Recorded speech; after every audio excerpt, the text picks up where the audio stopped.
I had it all planned out. I carefully calculated each and every aspect of my new workstation build, meticulously cable managed everything, but ever since the very first power on, there were signs of trouble. And it only went downhill from there. In case you were wondering, yes, this is in fact why it's been so long since I posted a video. I wanted it to be about this workstation. And yet, well, let me tell you the story of the nightmare that followed. While the motherboard I chose, the X870E Aorus Master, is known to boot up sort of slowly, it seemed like half the time it would just fail. Worse still, sometimes it would boot up with only half the memory detected. And an intermittent problem like that is always a royal pain to deal with no matter what you're doing, because whenever you do, it may not be obvious if your fix worked or not. So I started with the obvious culprit, memory. First, I reseated the sticks to make sure they were making good contact, and I carefully dusted them with some compressed air just in case the dusty environment I live in might have been an issue. No change. I tried one stick of memory at a time. No change. I tried the other memory channel. Maybe one of them was weak. No change. I spent days running memtest86 with different settings just to see if there was a memory problem at all. Each run of 4 passes felt like it took forever, because they kind of did. And each time I tried new settings, I'd have to sit there and wait for about 5 minutes for the computer to go through its memory training process again, which is the techie way of saying the PC is configuring itself to run the memory. You can imagine how much fun it was to wait for this, for every little memory settings tweak I made. In situations like this, where your PC has a memory problem but the memory doesn't seem to be at fault, the next step is to look to the CPU. Modern CPUs use so many pins on such a tiny package that it's very easy to have problems like these if, for example, there's dust between the CPU and the pins on the motherboard socket. It's also common on AMD's AM5 socket that over-tensioning the cooler can push the CPU down hard enough that it pushes the pins away from the contact pads on the CPU. So I pulled off the cooler, cleaned everything up, and pulled the CPU from the socket. Didn't see anything immediately suspicious, but I decided to very gently spray some compressed air over the pins, just to be sure. I then cleaned the CPU's pads with isopropyl alcohol to remove any dust or skin oil or any other debris that I couldn't see, and reseated everything. I even stole the CPU from my partner's PC to try that. No change. I felt like I was losing my mind at this point. I'd already updated the BIOS as soon as I got the system built. Did that fail somehow? In the days and weeks since building it, several new BIOS revisions were released by Gigabyte, all claiming to improve memory compatibility. So I flashed the BIOS again, and flashed it again to make sure. And, well, it kinda looked good that last time. It was stable for about a week, or at least it felt that way. The problem was, while it seemed stable enough to move in and turn my old workstation into a NAS, which I did, what I didn't know was that there were still more issues that hadn't shaken out yet. From time to time, the system would hard lock, usually if I attempted to use my capture card. No blue screen or anything, just a hard freeze, and then a reboot. Windows would log no errors, and when the system would come back up, the wireless card would be missing in action, and it wouldn't be long before it would just be like that. And at first I kind of welcomed this because the Wi-Fi adapter's small maximum PCI Express payload size reduced the efficiency of everything else connected to the chipset, which meant my capture card no longer had the bandwidth to run at full quality 4K 60, all of which is a topic for a future video. But even if I liked the Wi-Fi adapter gone, it was still a problem that I needed to fix. By this point, I suspected something was up with the motherboard itself, but for now, I figured I'd try disabling the Wi-Fi adapter to make sure that that wasn't the problem. Except you can't disable the Wi-Fi adapter. That's right. Not only is Gigabyte's setup utility missing some pretty critical options, but many of the options that are there are missing descriptions. If you have a recent Gigabyte motherboard and you're looking for some options, check the AMD CBS menu. For whatever reason, most of the stuff related to the chipset has just been stuffed in there and have no equivalent option in the main menus. It was discovering this that led me to trying to figure out which PCI Express port out of these options the Wi-Fi adapter was connected to so that I could just disable it for testing. But it was at that point that the system decided that it no longer wanted to boot at all. No matter what I did, I could not get it to come back up. The code the motherboard stopped on suggested it may be a CPU issue, so reluctantly, I decided to check the pins one last time. It's worth noting, at this point, I was getting pretty fed up. While I was pretty sure the motherboard was the issue, I had to at least rule out the CPU for certain. After all, I hadn't tested a different CPU in it since updating the BIOS. So, with the machine on my last nerve, I pulled the cooler and removed the CPU.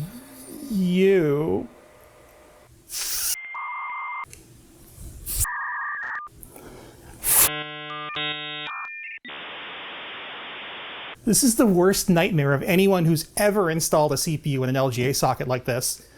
The end result was more damage than is possible to fix manually, and so, while this particular motherboard was a fine example of a dumpster fire, my incessant need to troubleshoot it means I will never get my chance to send it back to Gigabyte under warranty.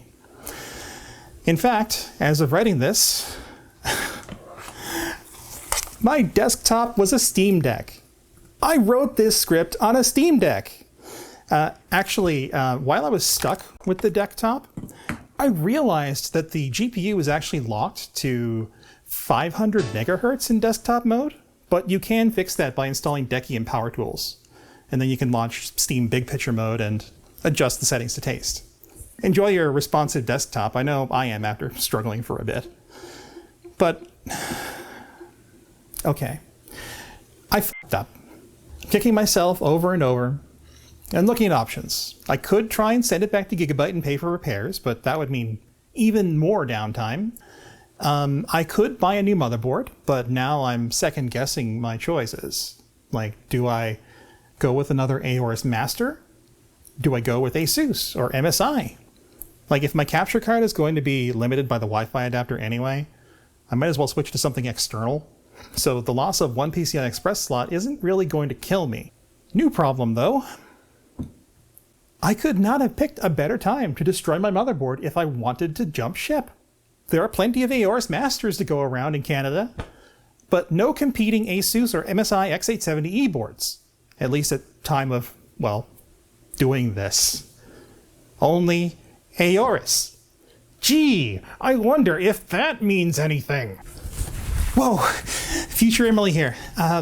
Weird, I don't remember wearing that. Anyway, while I was at the Canada Computers checkout with a new Aorus Master motherboard being rung up, I noticed on the shelf an open box ASUS X870E-E.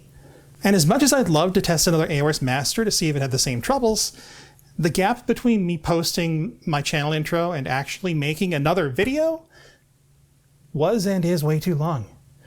So I examined the socket, pins looked good, and I took home the ASUS, funky box flap and all. I'm not that mad about having to do this, even though it does suck to be at another $700 Canadian. Yeah, motherboard pricing is rough lately. The board is legitimately impressively built, though, with a lot of really nice features, so if it works, I'm happy. And so far, it actually works great. The system's been rock solid for a couple of weeks now, and the extra high-speed USB ports provided by the X870E-E are really appreciated. It even turns out that it has one of the few Wi-Fi adapters that has a PCI Express maximum payload size greater than the minimum, so it's not slowing down the rest of the chipset, at least not as badly. How about that? But, I mean, as happy as I am to have a working motherboard, I am so tired of troubleshooting at this point. Like, if I ever see Memtest86 running on this machine again, it'll be too soon. The idea behind this build was that it would be well-balanced and stable, and the initial results were anything but. Just goes to show that despite the best intentions, no plan survives contact with the enemy, and moreover, a single mistake can be an incredibly expensive lesson to learn. Off the heels of me saying that I'm not an expert, it certainly feels like it fits. But that's not what you or I should take away from this. What we should take to heart is that mistakes are natural. I've installed countless CPUs into LGA sockets over the years, and this was the first time I've ever bent any pins, at least not that badly. Like, that's not a boast, it's the lesson. No matter who you are, sometimes you're gonna screw up. Sometimes you're gonna learn an expensive lesson. And as long as you can pick up the pieces, understand what went wrong and why, you'll end up better and more experienced for it. The vast majority of my technical knowledge and expertise started out as me tinkering and breaking things, and I imagine the same is true for a lot of enthusiasts out there. So, this was a disaster, yes, but it's a disaster that I can learn from, and it's a disaster you can learn from too. In a roundabout way, this is actually the kind of experience I wanted to bring to the channel in the first place. It just, it would have been nice if it had happened to a less expensive, less mission-critical part of my operation. And speaking of mission-critical, I have to thank my supporters on Patreon, Ko-fi, and Ko-fi? I've heard both. And YouTube memberships, because without them, there's no way that I could absorb this kind of mess. In fact, I owe every one of you my gratitude because it's been so long since I've released the channel intro that I'm sure some of you have been wondering where I've been. So, again? I keep disappearing, don't I? So it really does mean the world to me that you've stuck around. And with any luck, I'll be able to get back into the swing of things now that this whole thing is behind me. The support I've received so far has been nothing short of overwhelming, and I've met so many awesome people as a result. I really hope to make the best out of the opportunity that you've given me here, all of you. Since posting the channel intro, my subscriber count has absolutely exploded from 36,000 to nearly 92,000. It's entirely possible that this is the video that'll get me a silver play button, which is just crazy to think about. Now, there is no pressure at all to do so. But if you would like to support me directly, supporters from the Tech Student tier and above get exclusive access to the Patron Discord, and there are also other goodies sprinkled in here and there as well. It's thanks to your support that I should be able to make this work without sponsors, so I can pick and choose who I want to partner with if I want to partner with anyone. But if you can't or don't want to, that's really not a big deal. Just watching the videos and interacting is super helpful all on its own. Thank you all, and I hope you've learned something from this mess that I made. My next video is probably going to be about how and why I built this machine the way I did. I really did have it all planned out.